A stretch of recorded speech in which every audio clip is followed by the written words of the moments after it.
ये जो खबर सामने आई है उसने बांग्लादेश को हिलाकर रख दिया है। बांग्लादेश जो इन दिनों भारत के साथ संबंधों में तनाव पैदा करने में लगा हुआ है, अब अपनी दूसरी सीमाओं पर म्यांमार से एक गंभीर चुनौती का सामना कर रहा है। म्यांमार ने बांग्लादेश के साथ 271 किलोमीटर की सीमा पर कब्जा कर लिया है और ये एक बहुत बड़ी घटना है। इस घटनाक्रम ने पूरे बांग्लादेश को हिलाकर रख दिया है। यह खासकर तब जब बांग्लादेश अपनी आंतरिक समस्याओं से जूझ रहा है। बांग्लादेश के साथ म्यांमार का विवाद नया नहीं है, लेकिन हालिया घटनाओं ने यह साबित कर दिया है कि जब कोई देश अपनी आंतरिक समस्याओं में उलझ जाता है और बाहरी रिश्तों पर ध्यान नहीं देता है तो उनकी सीमाएं खतरे में पड़ सकती है। बांग्लादेश और म्यांमार के बीच भी यही हुआ है। म्यांमार ने 271 किलोमीटर की सीमा पर कब्जा कर लिया है। बांग्लादेश और म्यांमार के बीच यह 271 किलोमीटर की सीमा अब म्यांमार की अरकान आर्मी के नियंत्रण में है। इस पूरी घटना ने बांग्लादेश की कूटनीति कमजोरी और अपनी बाहरी सीमाओं को सही तरीके से संभालने में उनकी विफलता को उजागर किया है। भारत और बांग्लादेश के रिश्ते पिछले कुछ समय से तनावपूर्ण रहे हैं और अब जब बांग्लादेश ने म्यांमार के साथ भी तनाव बढ़ाया है तो यह स्थिति और भी जटिल हो गई है। म्यांमार की वर्तमान सरकार जो एक सैन्य शासन के तहत काम कर रही है, बांग्लादेश की आंतरिक स्थिति का फायदा उठाकर अपनी सीमाओं को बढ़ा रही है। इस तरह की घटनाएं किसी भी देश के लिए खतरे की घंटी होती है, खासकर जब वह अपनी आंतरिक स्थिरता से जूझ रहा हो। हालांकि यह सवाल भी उठता है कि क्या बांग्लादेश की कूटनीति कमजोरी के पीछे कुछ अन्य बाहरी ताकतें हैं? क्या म्यांमार को इस कदम के लिए किसी बाहरी मदद का सहारा मिल रहा है? यह सवाल अहम है और इसका जवाब आने वाले समय में सामने आ सकता है। फिलहाल तो बांग्लादेश की सरकार को अपनी आंतरिक स्थिति और सीमाओं की सुरक्षा पर गंभीरता से विचार करना होगा ताकि वह इस संकट से बाहर निकल सके।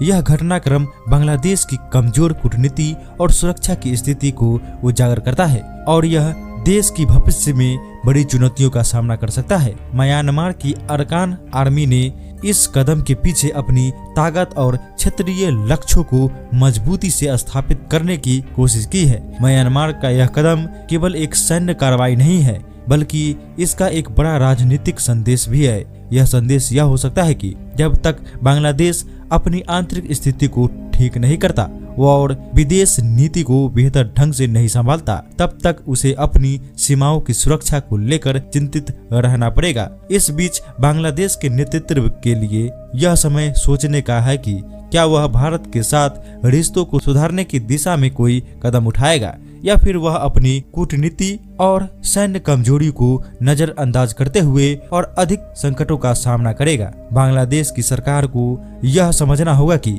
किसी एक शक्ति से दुश्मनी मोल लेना और दूसरी से उम्मीदें रखना, विशेषकर जब आपके पास पर्याप्त संसाधन और समर्थन नहीं है, यह एक खतरनाक रणनीति हो सकती है। दूसरी ओर म्यांमार जो पहले भारत की स्थिति को ध्यान में रखते हुए अपने रणनीति फैसले लेता था, अब अपनी स्वतंत्र नीति पर ध्यान केंद्रित कर सकता है, खासकर जब भारत और बांग्लादेश के बीच तनाव बढ़ा है। यह संभावना भी है कि म्यांमार को किसी प्रकार की अप्रत्यक्ष या प्रत्यक्ष सहायता मिल रही हो, जिससे वह बांग्लादेश के खिलाफ अपनी सैन्य रणनीति को आगे बढ़ा पा रहा है। अब बांग्लादेश के लिए सबसे बड़ी चुनौती यह है कि वह अपनी आंतरिक अस्थिरता और सीमाओं पर नियंत्रण रखने में सक्षम हो, ताकि वह न सिर्फ म्यांमार के कब्जे से अपनी जमीन को वापस प्राप्त कर सके, बल्कि भारत और अन्य देशों के साथ अपने संबंधों में सुधार भी कर सके। यह एक बहुत ही चुनौतीपूर्ण समय है और बांग्लादेश को अपनी रणनीति दिशा पर गंभीर विचार करना होगा। इसी बीच बांग्लादेश के नागरिकों को भी अपनी सरकार से उम्मीदें है कि वह उनकी सुरक्षा और कल्याण के लिए ठोस कदम उठाएं ताकि देश की स्थिति में सुधार हो सके और बाहरी खतरे से बचाव हो सके। भविष्य में अगर बांग्लादेश अपनी विदेश नीति और सुरक्षा तंत्र को मजबूत करता है तो उसे अपनी आंतरिक और बाहरी समस्याओं से निपटने में मदद मिल सकती है। तो क्या लगता है दोस्तों, क्या बांग्लादेश अब पूरा कब्जा कर लेगा म्यांमार? क्या इस म्यांमार के साथ साथ क्या भारत को भी कब्जा कर लेना चाहिए बांग्लादेश के ऊपर? तो क्या कहते हैं? भारत के लिए एक अच्छा सा कमेंट डालना मत भूलिएगा। जय श्री राम।